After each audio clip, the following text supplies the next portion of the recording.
Thank you, Mr. Chair, and thanks for the witnesses for coming in front of us today for this hearing. And the franchising model system has provided so many with the opportunity to independently run a small business. We see this all across Iowa. And as part of my 99 county tour, I have heard from many of those franchise owners throughout my state. These franchising opportunities are providing entrepreneurs with a proven business model, a recognizable brand that offers a built-in customer base, and the potential for fast growth. In Iowa, franchises contribute $4.1 billion to the economy and over 95,400 jobs. These small businesses, like all other small businesses throughout the country, are vital to the economy. That is why I'm so excited to have the opportunity today to discuss the role that the SBA, the Small Business Administration, plays in small business franchising as a whole. So if we could start with you, Dr. Yellowitz. I appreciate you coming in today and to discuss these small business franchises. In your testimony, you had mentioned that SBA loans were a strong contributor to job growth by providing access to capital for our small businesses. How can SBA lending programs be better utilized for job creation and wage growth, especially in the areas like mine, our very rural areas?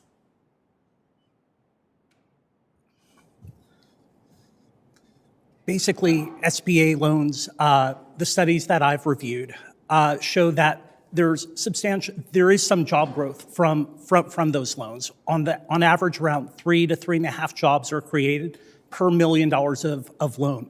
Those studies do not distinguish between franchises versus independent businesses.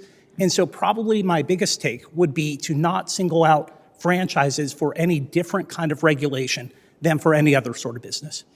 Mm-hmm. No, thank you. We just know how important it is to have access to those loans and certainly to promote job creation and wage growth. Now, in your testimony, you also mentioned the Protecting the Right to Organize Act, or the PRO Act, which would codify into law an expanded joint employer standard where franchisors can be held responsible for actions taken by their franchisees. You say that this would essentially eliminate the entire concept of franchising as a business model. Can you talk about the effects that the joint employer standard would have on small businesses and our consumers as well? The PRO Act has several provisions in it, the joint employer standard and the so-called ABC test, which will raise the cost of doing business in terms of the franchisor-franchisee relationship. If it increases costs, then what will likely happen is that there will be fewer franchises out there. That in turn will lead to less competition. And as we know, less competition will lead to price increases in an economy where we already have as high of inflation as we've seen in 40 years. Right. Yeah, thank you so much. I know it is extremely concerning to so many across the state of Iowa, I'm sure in many other areas as well. And Mr. Tipton, thanks again for appearing in front of us. And in your testimony, you had mentioned how record levels of inflation caused by federal spending is impacting small business supply chains. Inflation has created a hidden value-added tax on producers, and the producer price index reached 10% over the last year this month. And can you talk a little more about the impact that inflation has had on producers and what that means for prices facing our consumers? Well, it's affected every part of the business, every part of the supply chain.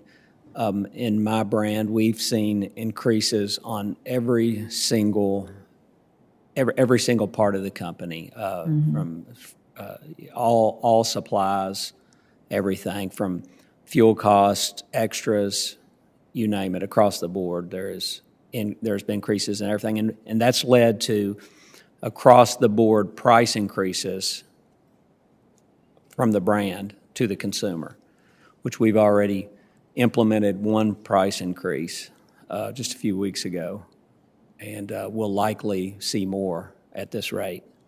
Mm-hmm. Yeah, I would agree. And now for all of our witnesses as well, with the cost of doing business for our small businesses and our franchisees,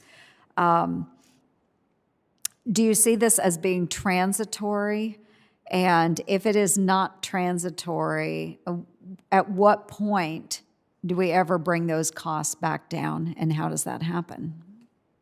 Well, I don't know if I know the answer to that, but I do know that usually, as we all know, when prices go up, a lot of times they don't come down. And I'm a little fearful of that because the inflation numbers that we've seen has taken a lot of profit out. You know, we tried to eat a lot of this to stay competitive.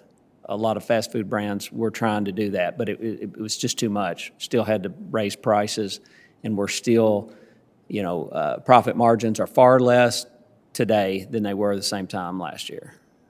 Thank you. Any other panelists?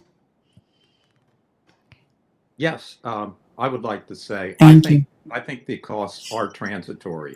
I mean, things go up, things go down, and I think that some of the concerns about the PRO Act are overstated. I think that a lot of the issues arising out of the concern about the gig economy are justified, and there are questions of how it would actually be implemented to try and accommodate the fact that we're in a much different era than we were even 10 or 20 years ago. But to reflexively, in effect, say this is going to kill franchising is, I think, overblown. I believe that a lot of the concern has been generated by, of course, what's going on in one or two states and one or two provisions, or at least suggested provisions, which may need to be tweaked, but to not recognize that the economy is not the same and that franchisees are in some systems, or would-be franchisees, depending on how you classify them, are in a different position than sort of the old-fashioned standard.